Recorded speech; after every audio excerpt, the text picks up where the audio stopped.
ನನ್ನ ಭಾರತೀಯರೇ, ಓ ನನ್ನ ಭಾರತೀಯರೇ, ಭಾರತ ದೇಶದ ಪ್ರತಿಯೊಬ್ಬ ಪ್ರಜೆಗಳೇ, ಓ ನನ್ನ ಆತ್ಮೀಯರೇ, ಓ ನನ್ನ ಬಂಧುಗಳೇ, ಓ ನನ್ನ ಬಾಂಧವರೇ, ಕಟ್ಟಿರಿ ವೀರ ನಡವನ್ನು ಕಟ್ಟಿ ವೀರಗಾಸೆಯನ್ನು ನುಡಿಸಿ ವೀರ ಮಾತೆಯ ಮಡಿಲಲ್ಲಿ ನೀವು ಒಂದಾಗಿ ಬನ್ನಿ. ನಾನು ನಿಮಗಾಗಿ ಮಾಡುವ ಸಾಹಸಗಳು, ಸಾಧನೆಗಳು ಅನನ್ಯ ಶ್ಲಾಘನೀಯವಾಗಿವೆ ಅಂತ ಒಂದು ಶ್ಲಾಘನೀಯ ಕಥೆಯನ್ನು ನೆನಪಿಸಿಕೊಳ್ಳೋಣ.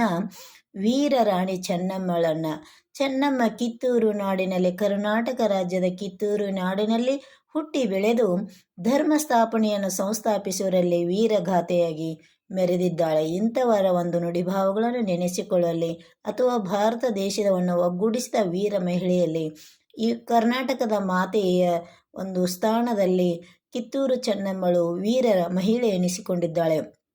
ಇಂಥ ಒಂದು ಧರ್ಮಚಕ್ರದ ನುಡಿಭಾವದಲ್ಲಿ ಅಶೋಕನ ನುಡಿಭಾವಗಳನ್ನು ಉತ್ತಿ ಬಿತ್ತಿ ಬೆಳೆದು ಧರ್ಮ ಸಂಸ್ಥಾಪನೆ ಮಾಡುವಲ್ಲಿ ಇವಳು ತಾಯಿ ಒಬ್ಬಳಾಗಿದ್ದಾಳೆ. ಏಕೆಂದರೆ ಅವರು ತನಗಾಗಿ ತಾನು ಏನೂ ಮಾಡಿಕೊಳ್ಳಲಿಲ್ಲ. ನಿಸ್ವಾರ್ಥದಿಂದ ದೇಶಕ್ಕಾಗಿ ತನ್ನ ಪ್ರಾಣವನ್ನು ಮುಡಿಪಾಗಿಟ್ಟು ಬ್ರಿಟಿಷರನ್ನು ನಮ್ಮ ನಾಡಿನಿಂದ ಹೊಡೆದೋಡಿಸಿದ ವೀರ ಮಹಿಳೆ ಎನಿಸಿಕೊಂಡಿದ್ದಾಳೆ. ಅವಳಿಗೆ ನಾವು ಶರಣು ಎಂದಲ್ಲಿ ಶರಣಾಗತರಾಗಿ ನುಡಿಯಬೇಕು. ಅಂತೆಯೇ ಅವಳ ಒಂದು ತತ್ವದಲ್ಲಿ, ಅಂತೆಯೇ ಅವರ ಒಂದು ಆಚಾರದಲ್ಲಿ, ಅವರ ಒಂದು ವಿಚಾರವನ್ನು ಮುನ್ನಡೆಸಿಕೊಂಡು ನಾವು ದೇಶದ ಸಮಗ್ರತೆಗೆ ಒಂದಾಗೋಣ, ದೇಶದ ಐಕ್ಯತೆಗೆ ಮುನ್ನುಡಿ ಬರೆಯೋಣ ಅಂತ ಒಂದು ಮುನ್ನುಡಿಯ ಬರೆದ ಮಹಾನ್ ತಾಯಿಗೆ ಶರಣು ಎಂದು ಕೋಟಿ ನಮನಗಳನ್ನು ಅರ್ಪಿಸುತ್ತಾ, ಕನ್ನಡದ ಮಾತೆಯಾಗಿರ್ತಕ್ಕಂಥ ಕಿತ್ತೂರು ಚೆನ್ನಮ್ಮಳನ್ನು ನೆನೆದು ನಾವು ಧರ್ಮದ ನುಡಿಭಾವದಲ್ಲಿ ಅಹಿಂಸಾ ಮಾರ್ಗವನ್ನು ಅನುಸರಿಸಿ ಸತ್ಯಕ್ಕೆ ಬೆಲೆ ಕೊಟ್ಟು ಧರ್ಮದ ನುಡಿಯಲ್ಲಿ ನಿಸ್ವಾರ್ಥದಿಂದ ಸೇವೆ ಮಾಡಿ ಭಾರತದ ಗಣರಾಜ್ಯಕ್ಕೆ ನಮ್ಮ ಒಂದು ನುಡಿ ನಮನವನ್ನು ಅರ್ಪಿಸೋಣ ಎಂದು ಹೇಳಿ ಜೈ ಭಾರತ ಮಾತೆ, ಜೈ